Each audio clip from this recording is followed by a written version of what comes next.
Pemirsa, berita Kalimantan Selatan kembali hadir menjumpai Anda bersama saya Zaldi Ariandi.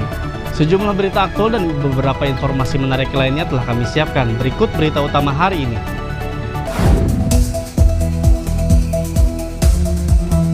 Dua juta lebih kendaraan keluar masuk kota Banjarmasin selama arus mudik dan balik.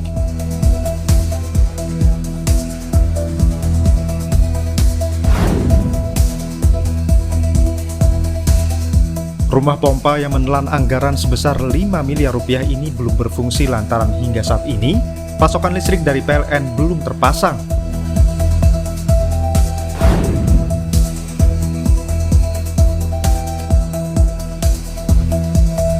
Balangan Expo 2025 siap dimeriahkan UMKM dan artis ibu kota.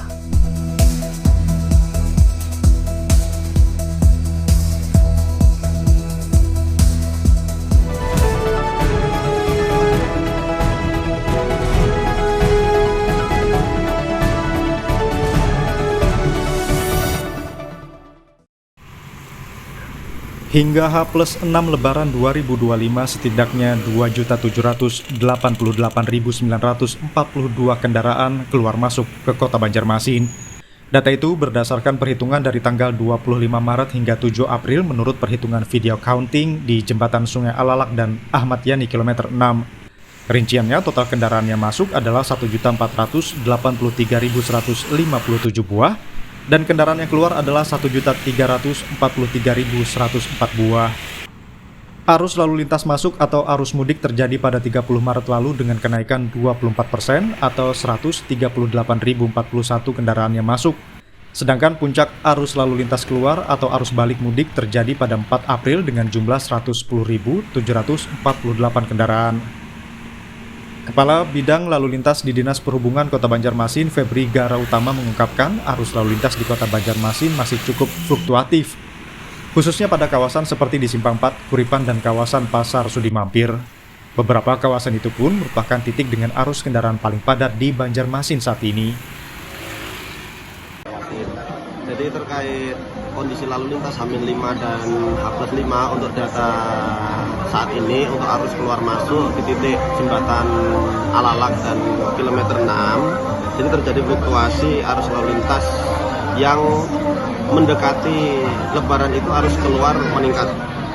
Kurang lebih di tanggal 30 Maret itu terjadi kenaikan arus sebesar 24%, sedangkan untuk arus keluar itu 14,12%. Lalu terjadi penurunan itu setelah hari Lebaran, itu tanggal 4 April 2025 sebesar 13%, dan arus keluar pada tanggal 6 April itu 12%. Febri juga mengungkapkan petugas dari Dinas Perhubungan Kota Banjarmasin bersama Satlantas Polresta Banjarmasin telah melakukan berbagai upaya manajemen dan rekayasa lalu lintas untuk menjaga kelancaran dan keselamatan lalu lintas. Fudail dan Lutfi Darlan melaporkan dari Banjarmasin, Kalimantan Selatan.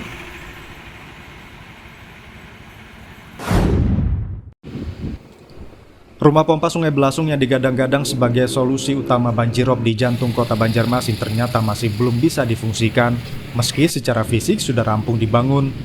Ironisnya, kendala utama bukan pada konstruksi atau teknis hidrolik, melainkan karena belum adanya pasokan listrik dari PLN. Bangunan yang berdiri megah di samping Balai Kota Banjarmasin itu kini hanya menjadi pajangan menunggu aliran listrik yang konon baru akan dipasang antara bulan April hingga Mei 2025. Pompa canggih tersebut dirancang untuk menyedot air hingga 1.000 liter per detik dan mampu mengalirkan air langsung ke Sungai Martapura dan mencegahnya tumpah ke jalanan. 3 kawasan langganan banjir yakni Jalan Lambu Mangkurat, R. Suprapto, dan MT Haryono digadang-gadang akan bebas dari genangan jika pompa ini mulai bekerja. Perlu diketahui proyek rumah pompa Sungai Belasung ini menghabiskan anggaran sebesar 5 miliar rupiah. Insya Allah, alhamdulillah rumah pompa kita sudah selesai di kemarin bulan Maret kemarin, kalau misalnya tanggal 12 ya kemarin PHU-nya. Setelah itu karena memang kondisi kita ini masih terkendal di pengadaan listrik yang karena pompa kita itu lumayan besar ininya, kapasitas listrik yang diperlukan sekitar mungkin di atas 100 kPa. Jadi kami masih menunggu pengadaan dari PLN untuk mendatangkan pin sekitar, mudah-mudahan bisa di bulan ini. Kemarin informasinya kalau ada April Mei katanya dari PLN untuk mendatangkan itu.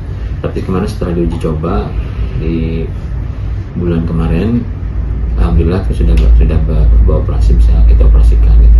Uji cobanya sudah ambil lancar kemarin. Hizbul Watoni menargetkan rumah pompa Sungai Belasung bisa beroperasi penuh pada bulan Juni 2025 asalkan jaringan listrik terpasang tepat waktu. Fudail dan Lutfi Darlan melaporkan dari Banjarmasin, Kalimantan Selatan.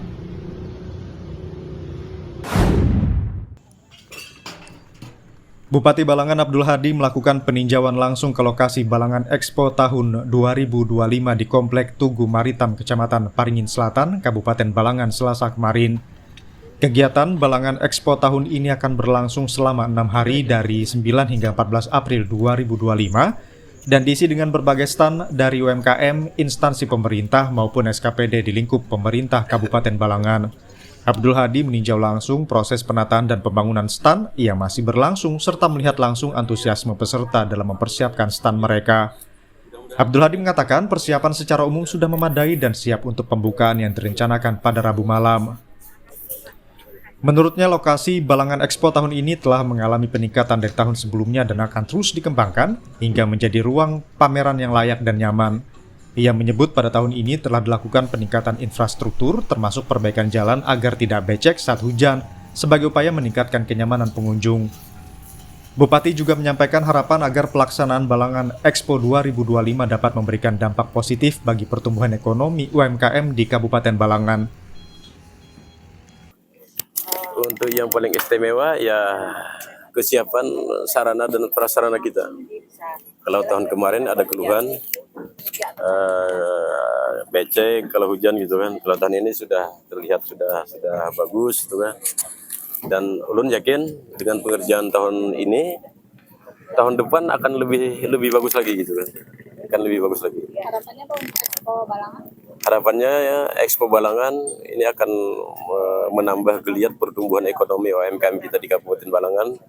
Karena kita mendatangkan beberapa artis dari ibu kota dan tentu akan banyak pengunjung, akan banyak pembeli untuk pelaku UMKM kita dan mudah-mudahan ini juga berpengaruh bagi pertumbuhan ekonomi di UMKM kita di Kabupaten Balangan. Dengan keragaman stand dan penampilan artis nasional, Balangan Expo diharapkan menarik banyak pengunjung dan memberikan manfaat langsung bagi pelaku UMKM. Muhammad Kamil dan Lutfi Darlan melaporkan dari Kabupaten Balangan, Kalimantan Selatan.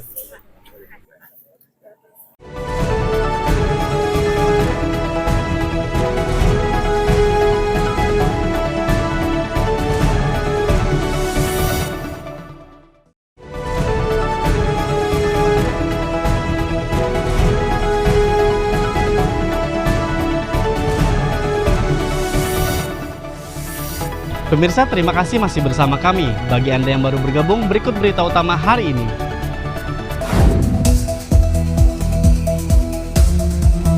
Dua juta lebih kendaraan keluar masuk kota Banjarmasin selama arus mudik dan balik.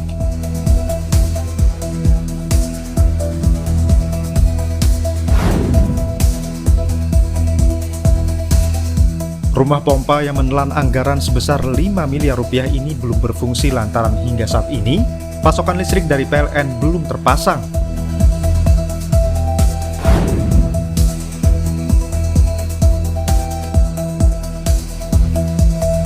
Balangan Expo 2025 siap dimeriahkan UMKM dan artis ibu kota.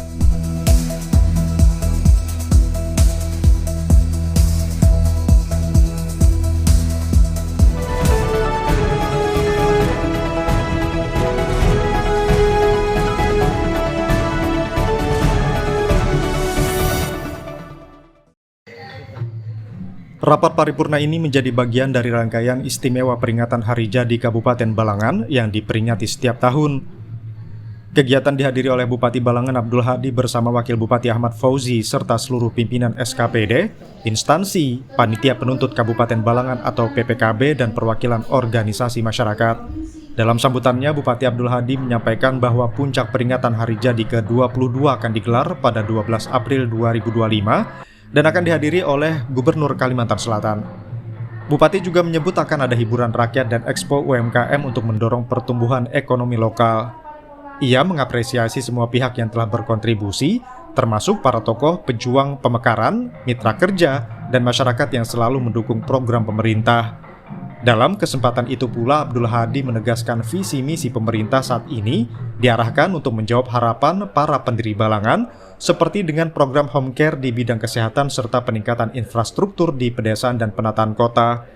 Ia berharap 2 hingga 3 tahun mendatang pembangunan di Balangan mampu menyusul daerah lain di Banua Anam. Karena kita sering bergaul dengan BPKB, kita bagian dari BPKB itu. Sering ngopi bareng dengan BPKB, kita tahu harapan-harapan BPKB itu seperti apa gitu. Balangan ini mau dibawa kemana, seperti apa gitu. Oleh karena itu, Ulun dan jajaran pemerintah daerah Kabupaten Balangan, lebih-lebih dengan Bapak Haji Ahmad itu menyusun visi misi. Yang visi misi itu selaras dengan keinginan para pendiri. Misalnya di bidang kesehatan kita melakukan pelayanan sampai ke rumah-rumah gitu. Melakukan pelayanan home care. Jadi jika dulu para penjuang Balangan ini maunya bidang kesehatan ini pelayanan yang terbaik, kita akan mengarah ke arah sana gitu. Jika seandainya para pejuang menginginkan pendidikan yang terbaik, kita akan memperjuangkan ke arah sana. Jika seandainya para pejuang dulu menghendaki jalan-jalan penghubung antara desa baik, ya kita seperti itu juga gitu. Nah, jadi semua bidang di waktu yang bersamaan insya Allah akan kita jalankan bersama-sama, dan sebagaimana yang terlihat bukan hanya satu sektor aja yang kita perhatikan, tapi juga beberapa sektor, termasuk diantaranya pembangunan infrastruktur di pedesaan dan penataan kota kita. Sementara itu, Ketua PPKB Muhammad Yusuf juga memberikan apresiasi atas kemajuan pembangunan dan berharap agar pemerintah juga fokus pada peningkatan sumber daya manusia. Kalau kami melihat dari pembangunan, memang sudah sesuai dengan yang diharapkan. Namun kami lebih berharap lagi agar pembangunan dari sumber daya manusianya. Nah, jadi bagaimana kita meningkatkan sumber daya manusia kita sehingga bisa bersaing dengan daerah yang lain. Momen rapat paripurna ini sekaligus meneguhkan komitmen semua pihak untuk melanjutkan pembangunan demi Balangan yang maju dan sejahtera. Muhammad Kamil dan Lutfi Darlan melaporkan dari Kabupaten Balangan, Kalimantan Selatan. Usai menyelesaikan libur panjang cuti lebaran, pemerintah Kabupaten Balangan melaksanakan apel gabungan yang dihadiri seluruh pegawai di lingkungan pemerintah Kabupaten Balangan. Apel tersebut berlangsung di halaman kantor Bupati Balangan dan dipimpin langsung oleh Bupati Balangan Abdul Hadi didampingi Wakil Bupati Balangan Ahmad Fauzi Selasa kemarin. Bupati Abdul Hadi menyampaikan bahwa apel ini merupakan agenda rutin setiap kali memasuki hari pertama kerja usai perayaan Idul Fitri. Ia menegaskan pentingnya setiap jajaran pemerintah untuk kembali fokus pada tugas dan tanggung jawab masing-masing. Abdul Hadi juga mengajak seluruh ASN untuk meningkatkan profesionalisme dan etos kerja agar pelayanan publik di Balangan tetap prima dan menjadi yang terdepan. Sesudah apel, kegiatan dilanjutkan dengan halal bihalal antar pegawai sebagai tradisi untuk saling memaafkan setelah Ramadan. Menurut Abdul Hadi, halal bihalal ini merupakan momen untuk mempererat silaturahmi dan komunikasi antar pegawai yang akan mendukung kinerja pemerintahan yang semakin solid dan baik. Alhamdulillah hari ini kita melaksanakan apel sekaligus halal bihalal. Nah, apel ini karena kita melaksanakan cuti Idul Fitri yang lumayan lama gitu kan. Tentu untuk masuk di hari pertama kita awali dengan apel untuk mengingatkan kembali bahwa kita semua jajaran pemerintah daerah Kabupaten Balangan mempunyai tugas dan tanggung jawab di posisi masing-masing. Oleh karena itu hari ini kami mengingatkan kembali untuk memperbaiki profesionalisme kinerja sehingga pelayanan publik Kabupaten Balangan tetap menjadi yang terdepan. Jadi sekaligus hari ini kita juga melaksanakan halal bihalal karena sudah menjadi tradisi setelah Ramadan di Indonesia banyak organisasi termasuk jajaran pemerintah daerah melaksanakan halal bihalal, yaitu acara saling maaf-maafkan Karena mungkin saja di tahun kemarin kita ada salah kata, salah sikap gitu kan.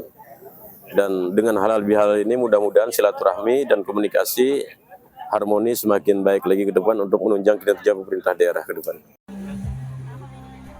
Muhammad Kamil dan Lutfi Darlan melaporkan dari Kabupaten Balangan, Kalimantan Selatan.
Pemirsa, terima kasih masih bersama kami. Bagi Anda yang baru bergabung, berikut berita utama hari ini.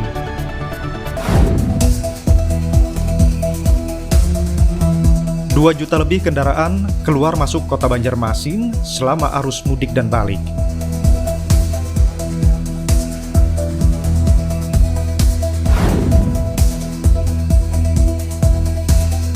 Rumah pompa yang menelan anggaran sebesar 5 miliar rupiah ini belum berfungsi lantaran hingga saat ini pasokan listrik dari PLN belum terpasang.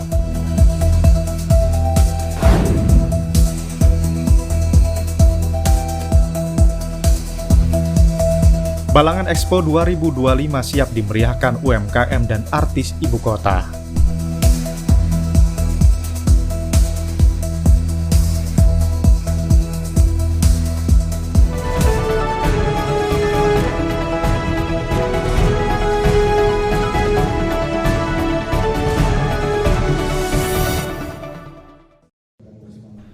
DPRD Kabupaten Hulu Sungai Selatan menggelar rapat paripurna pembahasan dan persetujuan nota kesepahaman rencana awal atau RANWAL, Rencana Pembangunan Jangka Menengah Daerah RPJMD 2025-2029 Rabu kemarin.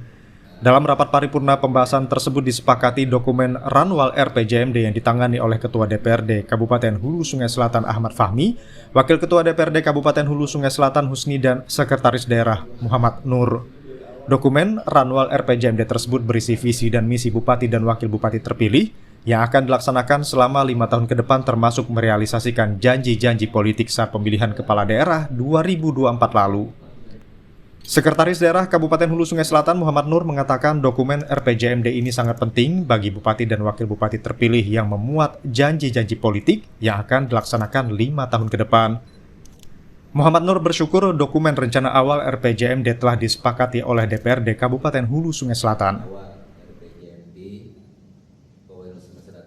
Nah, dokumen ini sangat penting sekali bagi Bupati dan Wakil Bupati terpilih karena merupakan janji-janji yang nanti akan dilaksanakan beliau selama 5 tahun ke depan.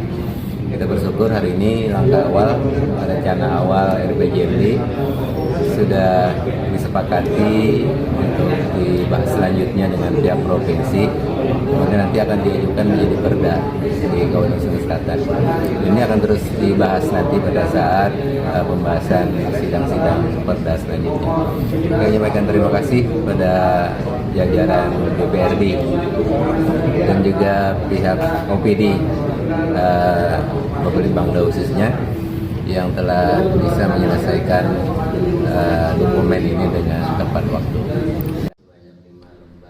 Sementara itu, Ketua DPRD Kabupaten Hulu Sungai Selatan Ahmad Fahmi mengatakan DPRD telah melaksanakan rapat paripurna persetujuan Ranwal RPJMD 2025-2029 sesuai dengan aturan yang berlaku.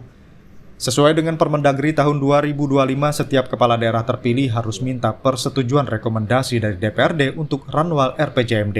Kita hari ini sudah melaksanakan rapat paripurna tentang persetujuan terkait Ranwal RPJMD 2025-2029 Pak Bupati. Sesuai dengan aturan yang undang-undang bahwasanya sekarang yang Permendagri 2025 itu disebutkan bahwasanya ini baru nih.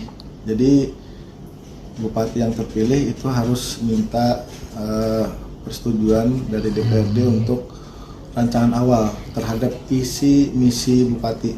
Nah, nanti setelah ini akan diserahkan dari persetujuan kami DPRD akan diserahkan atau dikonsultasikan atau dibahas nanti ke provinsi. Dengan dasarnya adalah persetujuan dari DPRD. Jadi seandainya tidak ada persetujuan dari DPRD maka tidak bisa konsultasi ke provinsi. Nanti setelah ini, setelah disetujui, nanti akan dibikin perda peraturan daerah tentang RPJMD. Diharapkan proses konsultasi dan pembahasan Ranwal RPJMD berjalan lancar hingga proses pembentukan perda RPJMD. Sofan dan Lutfi Darlan melaporkan dari Kabupaten Hulu Sungai Selatan, Kalimantan Selatan. Air merupakan sarana yang sangat vital bagi kelangsungan hidup. Seiring dengan pertambahan jumlah penduduk, perkembangan Kota Banjarmasin baik di sektor pembangunan maupun industri yang terus meningkat mengakibatkan kebutuhan akan air bersih terus bertambah. Untuk itu, PAM Banjarmasin sebagai perusahaan pengelola air bersih di Kota Banjarmasin dituntut untuk dapat memenuhi kebutuhan akan air bersih. Kota Banjarmasin menjadi salah satu penyangga ibu kota negara, memiliki jumlah penduduk 708.516 jiwa pada tahun 2021 dengan luas wilayah 98,46 km persegi, juga dijuluki sebagai kota 1000 sungai. Semakin meningkatnya jumlah penduduk membuat sarana dan prasarana Kota Banjarmasin harus ditingkatkan, terutama untuk pendistribusian air bersih yang dialirkan kepada masyarakat dengan kualitas, kuantitas, kontinuitas, serta tekanan hingga kebutuhan air bersih bisa dirasakan masyarakat Kota Banjarmasin sampai dengan wilayah terujung. Berdasarkan Perda Nomor 1 Tahun 2022 tentang perubahan bentuk Badan Hukum Perusahaan Daerah Air Minum Banjarmasin, resmi berubah menjadi Perusahaan Perseroan Daerah PT Air Minum Banjarmasin atau Perseroda. Akte pendirian nomor 05 tanggal 10 Juni 2022 yang disahkan melalui keputusan Menteri Hukum dan Hak Asasi Manusia Republik Indonesia. PAM Banjarmasin mempunyai visi, yaitu mewujudkan perusahaan air minum yang berdaya saing global, cerdas, dan unggul dalam pelayanan serta pengelolaan secara berkelanjutan. Sedangkan misi PT Air Minum Banjarmasin adalah mengembangkan karyawan profesional berakhlak mulia, menjaga ketersediaan sumber daya air baku yang berkelanjutan, menerapkan pelayanan prima dan inovasi sistem teknologi terkini, melaksanakan manajemen mutu, lingkungan, keselamatan dan kesehatan kerja atau K3, mengembangkan diversifikasi usaha. PAM Banjarmasin Kota Banjarmasin berupaya untuk tetap terus eksis dalam memberikan pelayanan terbaik kepada pelanggan.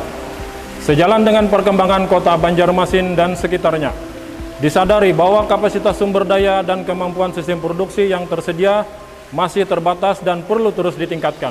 Untuk itu, perlu disusun program kerja, anggaran, dan perencanaan strategis yang terpadu agar dapat dipergunakan oleh pihak manajemen sebagai bahan referensi untuk mengambil keputusan pengembangan investasi, serta kesiapan menghadapi tantangan ke depan guna mencapai pelayanan prima yang lebih baik lagi.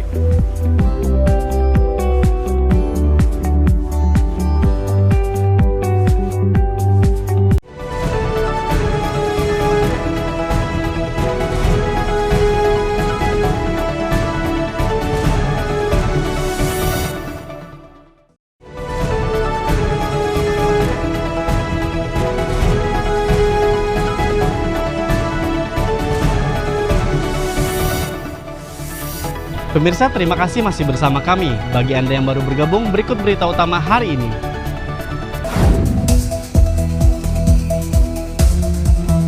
Dua juta lebih kendaraan keluar masuk kota Banjarmasin selama arus mudik dan balik.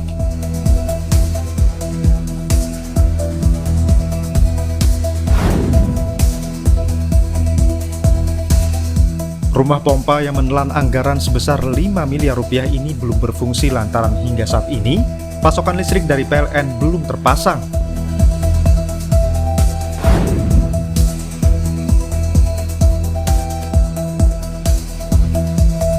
Balangan Expo 2025 siap dimeriahkan UMKM dan artis ibu kota.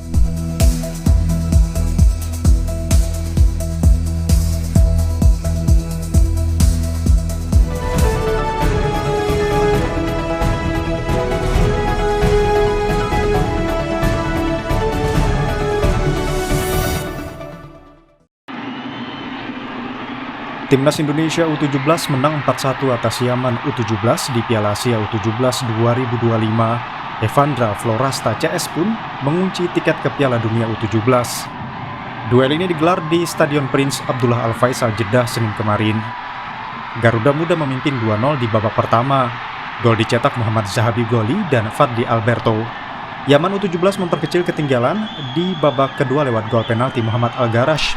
Indonesia menambah 2 gol lagi lewat brace Evandra Florasta di masa injury time. Skor tuntas 4-1 untuk Indonesia.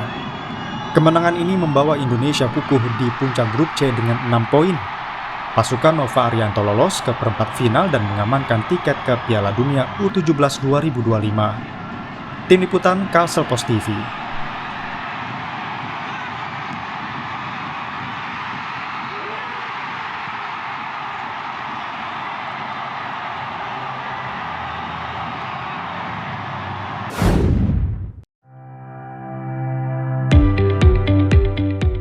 PT Air Minum Intan Banjar Perseroda merupakan BUMD air minum yang melayani 2 wilayah atau daerah, yaitu Kabupaten Banjar dan Kota Banjarbaru. 2 wilayah tersebut sebelumnya merupakan satu daerah dan dipimpin oleh Bupati Kabupaten Banjar. Akan tetapi sejak tahun 1999 terjadi pemekaran wilayah yang menjadikan Kota Banjarbaru berdiri sendiri di bawah kepemimpinan Wali Kota Kota Banjarbaru.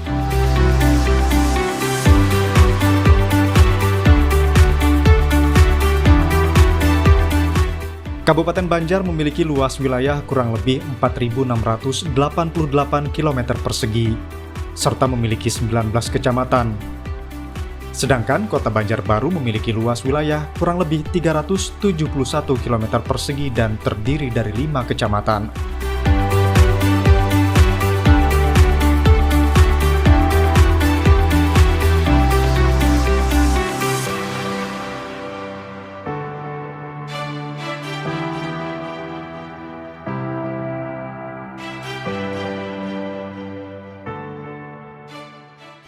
PT Air Minum Intan Banjar Perseroda memiliki visi dan misi.